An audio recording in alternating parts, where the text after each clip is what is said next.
Welcome back to Awesome Possum Hobbies and Games. I'm Chris, and today we got a box opening of Magic the Gathering Universes Beyond. This is one of their holiday sets. This is Gandalf in the Pelennor Fields. Let's check it out.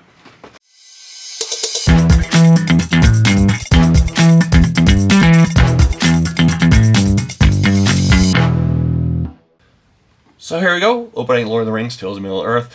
Magic the Gathering Universes Beyond. This one is a scene box from the holiday set that came out in 2023. Of course, this is now January 2024, and I found these as a great deal. I bought all four for a total of $110 with shipping and handling and paying sales tax, which is a fantastic deal. You can find those type of deals on TCG Player. I'm not sponsored by them, but I like to share where I find good deals. So there you go. These holiday gift boxes are a fantastic deal. Overall, you can find them right now online between $25 and $35, depending on the set themselves.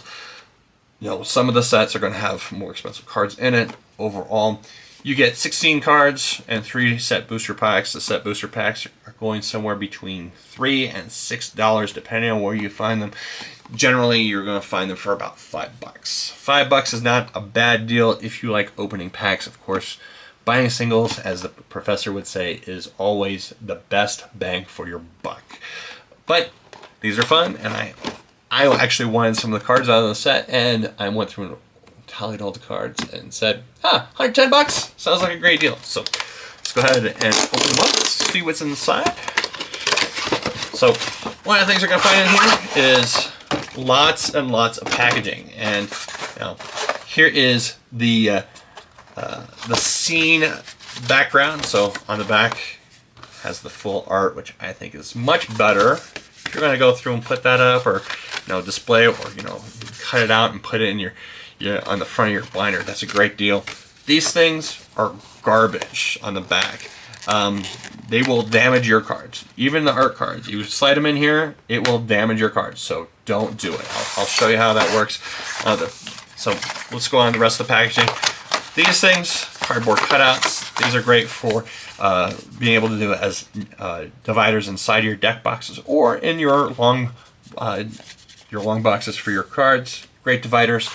I use them all the time, especially because of the fact I like the extra theming inside. It's easy to identify where the individual areas end and where you want to go through and put them.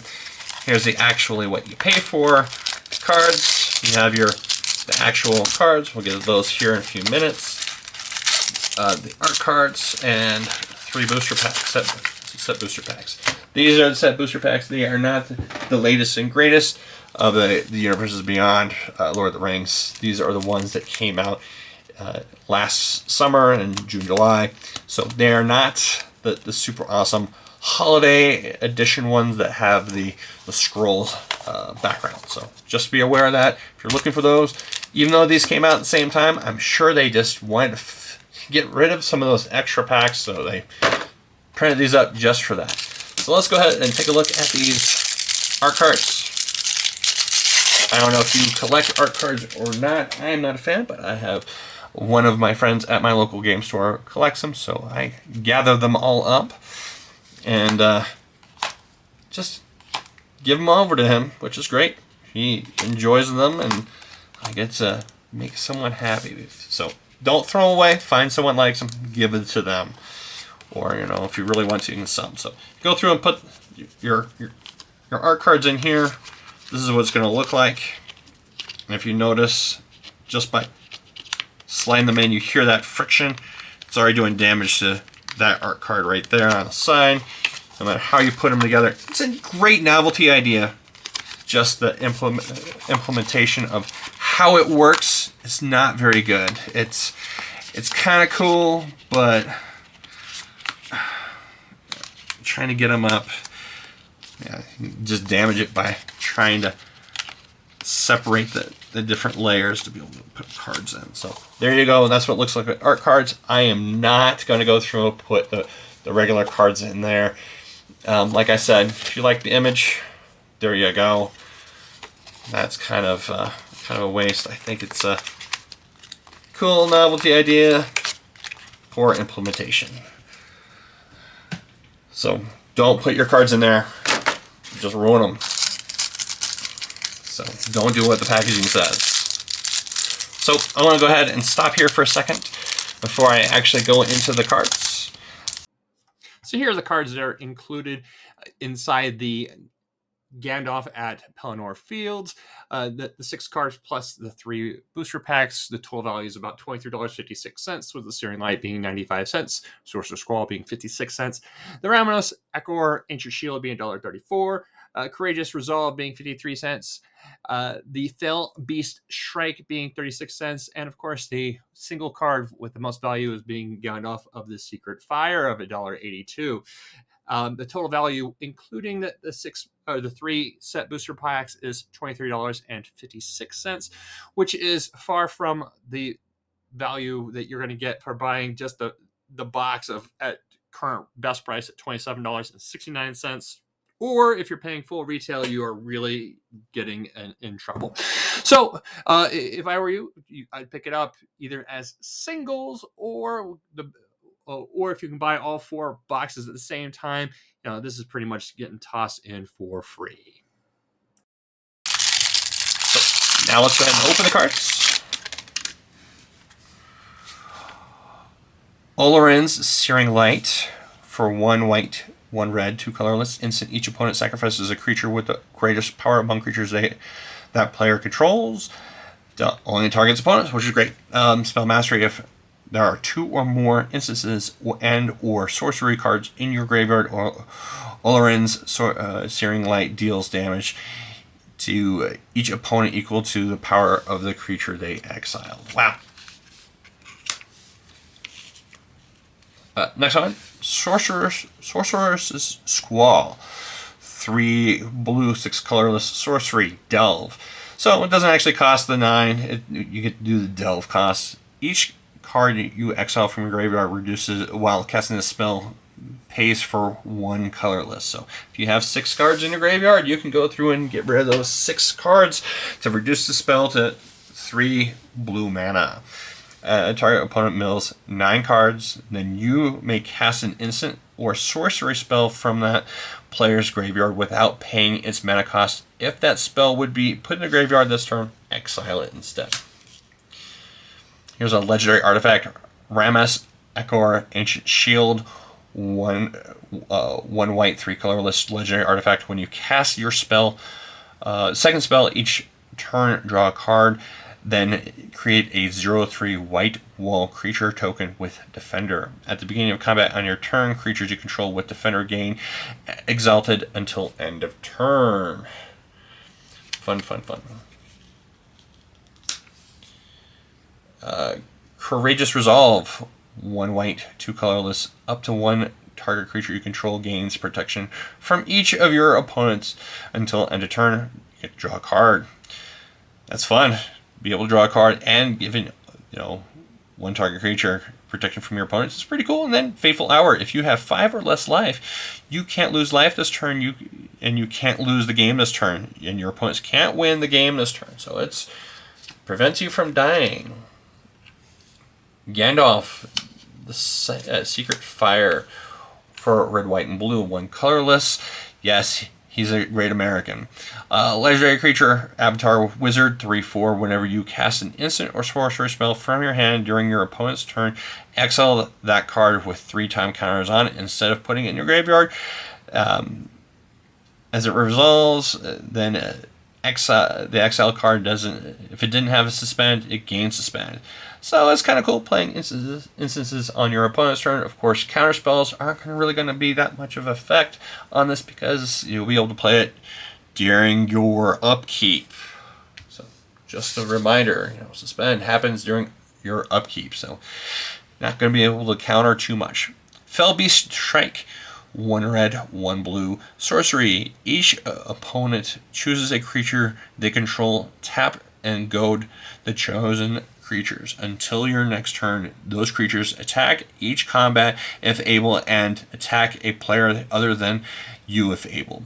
Splice onto an instant or sorcery. 1 blue, 1 red, 2 colorless. As you cast an instant or sorcery, you may reveal this card from your hand and pay its splice cost. If you do, add this spell's effect to your spell, and you can just revealed it, so it just stays in your hand. So fun. I'm not as much fun of this set, except for Gandalf. This guy can get kind of bonkers, and then of course the Courageous Resolve is pretty cool. It's a pretty cool effect. I can't lie about it. It's being able to make it so you give protection to one of your creatures till at a turn, and you get to draw a card, and then if you're 5 or less life, someone's trying to kill you, you can keep from dying. That's fun. But of course, the one thing I want to point out with all of these videos is look at Wizards quality control. These are their premium foil cards. You know, for them being premium, they don't sit flat, and it's that's not fun. That's really not fun, Wizards. You guys can do better. I've seen other games. I've seen other Magic cards. These are the latest and greatest sets. These came out in the last couple months, and they are still not premium. In fact, if you're playing with these cards in a tournament and you had just a few of them that were going to be like this, guess what? Your cards are marked. Wizards, you guys can do better, especially if I'm spending $35 on a set of 3 booster packs and 6 cards. Come on, do better. Let's go ahead and open these cards. You can find these set booster packs for, you know, like I said previously, between $3 and $6, depending on where you're finding them. These are the older set cards, set booster packs from previous set that was released last summer. Let's go ahead and just stop on the rares and mythics. Scroll of Isildur, 1 blue, 2 colorless. As this saga and after you draw a step, add a lower counter and sacrifice after 3. Chapter 1, Saga, gain control of up to 1 target artifact for as long as you control this card. The ring then tempts you. Chapter 2, tap up to 2 target creatures. Put a stun counter on each of them. Chapter 3, draw a card for each tapped creature that opponent controls. So that's kind of cool. You get to stun 2 creatures, and then if they attacked or if they use abilities on that next turn, you get to draw some extra cards. This card's pretty good. That's really good for 3 mana. I hadn't seen it before. I'm pretty glad I saw it now. Going to the next pack. Oh, Sammy's Family. Ah, great hit. For the set booster pack, getting a set card that's actually worthwhile is always nice. Some of these set booster cards are just horrible. Blightsteel Colossus, a 12 colorless mana, artifact creature golem, 11/11, trample, infect, indestructible. If Blightsteel Colossus would be put in a graveyard from anywhere, reveal it, this card, and shuffle it into its owner's library instead. Wow. One of the best artifact creatures ever produced. Great hit. Fantastic hit. Let's go ahead and see if there's anything else worthwhile. We're just stopping at rares and mythics. This is a 3 rare / mythic deck pack. We'll go ahead and start with Doors of Dorn. 1 green, 1 red, 3 colorless legendary artifact. When you attack, scry 2. Then you may reveal the top card of your library. If it's a creature card put in the battlefield, tapped and attacking until your next turn, it gains trample. If you control a dwarf,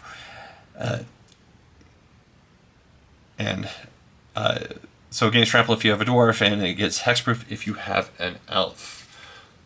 Great foil. In fact, look at that foil. Not as curved. Still curved, but look at the difference. You can see the curve difference. That is that's not good, Wizards. Come on, guys. Premium product. Not as supposed to be as premium, but still premium card.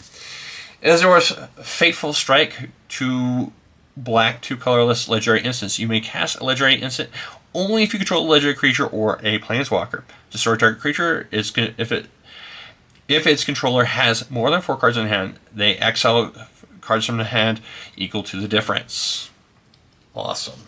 Fantastic card. just have to have legendary card. And, you know, playing Commander, guess what? You're going to have legendary cards that are Planeswalkers. That's just how the game works. Legendary creatures, sorry. Another art card. And hey, Friction Delver.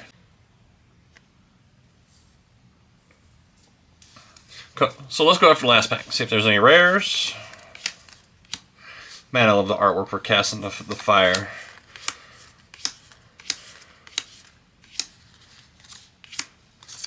Flowering of the White Tree. Flowering of the White Tree. It's a 2 white legendary enchantment. Legendary creatures you control get +2/+1 and have ward 1. Non-legendary creatures you control get +1/+1. That's kind of cool. Not worth that much, but you know, it's fun. Well, thank you all for watching this show. I hope you guys enjoyed it. And if you have any questions or comments, please list them in the comments below because I read them all. I will make sure I get to replying to them. And if anything fun, anything I should check out, please let me know what you think I should check out. Until next time, you know, keep them rolling. Have a great time. And thank you for watching. If you enjoyed this video, please take the time to like the video and subscribe if you'd like to stay updated. Have a great day and keep them rolling.